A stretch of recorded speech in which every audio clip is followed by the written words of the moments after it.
Hello दोस्तों, आप लोगों का स्वागत है हमारे यूट्यूब चैनल प्रगति क्लासेस पे। आज हम लोग क्लास 10th के सिविक्स चैप्टर 2 के कुछ बोर्ड एग्जाम से जुड़े कुछ इंपॉर्टेंट क्वेश्चन देखने वाले हैं। इस वीडियो में हम 12 क्वेश्चन देखने वाले हैं, जिसमें से 8-9 क्वेश्चन मेन है और 2-3 क्वेश्चन उतने मेन नहीं है। आइए वीडियो को शुरू करते हैं। क्वेश्चन नंबर फर्स्ट देखते हैं। भारत के खाली राजनीतिक नक्शे पर इन राज्यों की उपस्थिति दर्शाइए। मणिपुर, सिक्किम, छत्तीसगढ़ और गोवा। ठीक है, ये जैसे कि क्वेश्चन आपको मिल गया। अब फिर मानचित्र आपको दिया जाएगा बोर्ड एग्जाम में, और उसमें से ये चारों की स्थिति दर्शानी है और इस तरह मानचित्र रहेगा, आपको स्थिति दर्शानी है। तो आप इधर देखिए, सिक्किम सिक्किम कहाँ पड़ता है? सिक्किम इधर पड़ता है, मणिपुर इधर पड़ता है, छत्तीसगढ़ इधर पड़ता है, गोवा इधर पड़ता है। इस तरह आप लोग दर्शा देंगे। आइए दूसरे क्वेश्चन पे चलते हैं। दूसरा क्वेश्चन क्या कहता है? विश्व के खाली राजनीतिक मानचित्र पर भारत के अलावा संघीय शासन वाले 3 देशों की स्थिति बताइए और उनके नक्शे को रंग से भरें। आप लोग को पता होगा संघीय शासन किसे कहते हैं। अगर चैप्टर को अच्छे से पढ़ा होगा तो आपको पता होगा। इसका उत्तर मैं दिखा देता हूँ। आप इस वीडियो में आपको विस्तार से बता नहीं रहा हूँ, सिर्फ क्वेश्चन से दिखा रहा हूँ। इंपॉर्टेंट जो है, इसका उत्तर होगा भारत के अलावा संघीय शासन वाले 3 अमेरिका, ऑस्ट्रेलिया और बेल्जियम है। जिसके बेल्जियम जो श्रीलंका और बेल्जियम से जुड़े पड़े हैं, जिसमें बेल्जियम में संघीय शासन है और ऑस्ट्रेलिया भी संघीय शासन। अमेरिका में पता ही है संघीय शासन व्यवस्था है। आइए तीसरे क्वेश्चन पे रुक करते हैं। भारत की संघीय व्यवस्था में बेल्जियम से मिलती जुलती एक विशेषता और उससे अलग एक विशेषता को बताइए। मिलती जुलती विशेषता और उससे अलग विशेषता बताइए। उत्तर देखिए, भारत के संविधान में 2 स्तर की सरकारों का प्रावधान था। जैसे कि भारत में 2 स्तर की सरकार, एक केंद्र सरकार और राज्य सरकार। बाद में पंचायतें और नगरपालिकाओं को, जैसे कि बाद में इसमें पंचायती और नगरपालिका के रूप जोड़ दिया गया 1922 में, मतलब कि 1992 1992 में इसका नगरपालिका और पंचायत को भारत के केंद्र सरकार और राज्य सरकार के बाद तीसरे स्तर की सरकार जोड़ी गई। तीनों स्तर की शासन व्यवस्था के अपने अधिकार क्षेत्र हैं। बेल्जियम में भी संघीय शासन व्यवस्था लागू की गई थी, लेकिन बेल्जियम में सामूहिक सरकार का भी प्रावधान, मतलब कि बेल्जियम में एक और सरकार आगे बढ़ गई, मतलब सामुदायिक सरकार भी बन गई। इसमें 3 ही भारत में, उसमें 4 हो गई।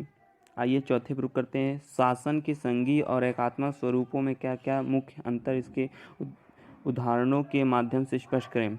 आइए इसमें देखिए, शासन के संघीय, एकात्मक और स्वरूप में निम्नलिखित अंतर क्या क्या है। अंतरों पे आज रुक करते हैं। आइए संघीय शासन व्यवस्था, एकात्मक शासन व्यवस्था पे रुक करते हैं। 3 पॉइंट है, 1 2 3, दोनों तरफ 3-3 पॉइंट है और मैं दोनों को उल्टा और सीधा करके बताता हूँ। संघीय व्यवस्था में 2 स्तर की सरकार होती है, केंद्र और राज्य सरकार। जो कि संघीय शासन व्यवस्था में 2 स्तर की सरकार होती है, केंद्र और राज्य सरकार। उसी का उल्टा कर दें एकात्मक शासन व्यवस्था के। एकात्मक, जैसे नाम में ही आ गया, एकात्मक शासन व्यवस्था में एक ही स्तर की सरकार होती है। इसमें का एक ये हो जाएगा एक पॉइंट। एकात्मक शासन व्यवस्था में एक ही स्तर की सरकारें होती हैं। एक याद कर लीजिए, दूसरा अपने आप निकल के आ जाएगा उसके नाम से ही। और दूसरा पॉइंट है, संघीय व्यवस्था में 2 सरकारों के पास अपने अपने अधिकार होते हैं, मतलब कि दोनों, जो केंद्र सरकार और राज्य सरकार होती है, उसके अपने अपने अधिकार होते हैं। और एकात्मक शासन व्यवस्था में दूसरा, एकात्मक व्यवस्था में केंद्र सरकार ही सर्वोच्च होती है, जबकि उसमें एक ही स्तर सरकार है, इसलिए उसमें जो सरकार एक है ना, वही सबके लिए उच्च होगी। आइए तीसरे पे रुक करते हैं। तीसरा जान लेते हैं। उदाहरण है तीनों।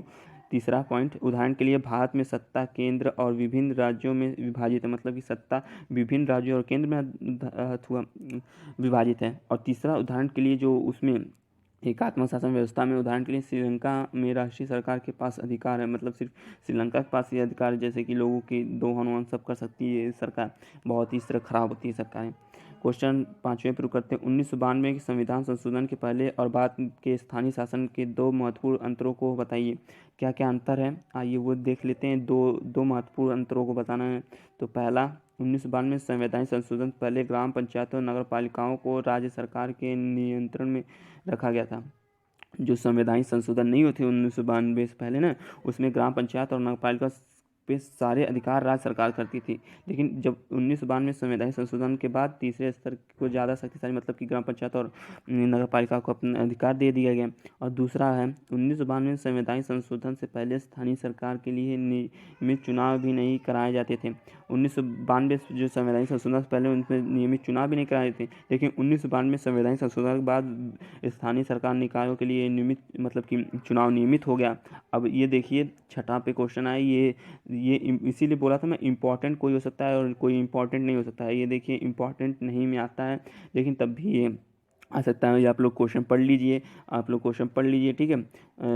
पढ़ने के बाद मैं आपको उत्तर दिखा दे रहा हूँ। इसका उत्तर क्या होगा, जो पहला डैश है वहाँ भराएगा अमेरिका यहाँ साथ आकर संघ बनाने की तरह, ठीक है, साथ आकर संघ बनाने की।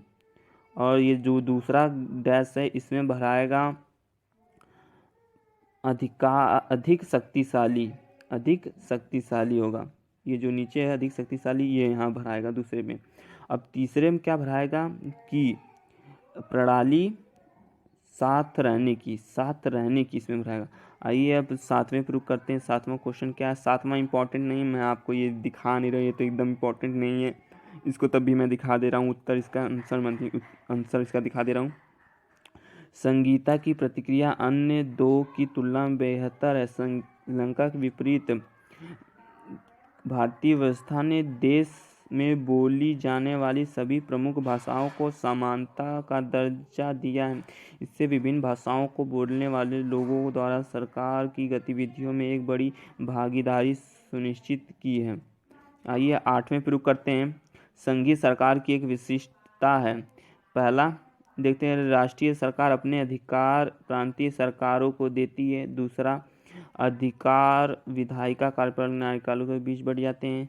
तीसरा, निर्वाचित पदाधिकारी ही सरकार में सर्वोच्च ताकत का उपयोग करते हैं। तीसरा, सरकार की शक्ति शासन के विभिन्न स्तरों के बीच बांट जाती है। इसका तीसरा ही होगा सही, सरकार की शक्ति शासन के विभिन्न स्तरों के बीच बांट दी जाती है। आइए नौवां पे रुक करते हैं। नौवें में भारतीय संविधान की विभिन्न सूचियों में दर्ज कुछ विषयों यहाँ दिए गए हैं। इन्हें नीचे दी गई तालिकाओं में संघीय सूची, राज्य सूची और समवर्ती सूची वाले समूहों में लिखिए। पहला रक्षा, दूसरा पुलिस, तीसरा कृषि, चौथा शिक्षा, बैंकिंग, वन, संचार, व्यापार, विवाह। इन सबको ये तीनों सूचियों में भरना है। भरिए फिर उत्तर देखिए, ये तो बहुत ईजी है। उत्तर आइए दिखाते हैं हम आपको। संघीय सूची में रक्षा, बैंकिंग, संचार, राज्य सूची में पुलिस, कृषि, व्यापार, समवर्ती सूची में शिक्षा, वन, विवाह। देख लिए आपको, ये बहुत इजी था। इसे न भरे हो तो मतलब कि आप चैप्टर के बारे में कुछ पढ़े ही नहीं है। आइए 10वें पे देखते हैं।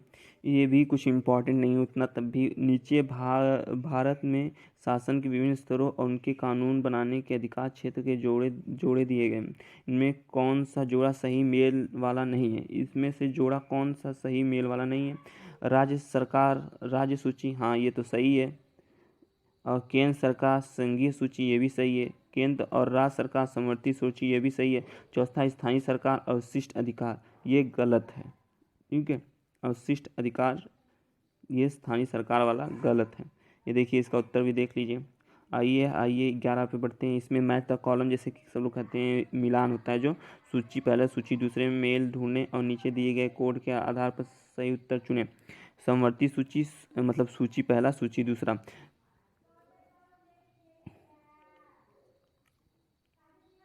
आइए भारतीय संघ, प्रधानमंत्री, राज्य, सरपंच, ये सब दिए हुए हैं, इसमें से मिलान कीजिए। आइए देख लेते हैं, एक बार मिलान करते हैं। भारतीय संघ नहीं, पहले राज्य जो पहले आपको आ रहा है वो देखिए। राज्य का राज्यपाल, नगर निगम का मेयर, ग्राम पंचायत का सरपंच और भारतीय संघ का प्रधानमंत्री। इस तरह होगा आ सा दा बा।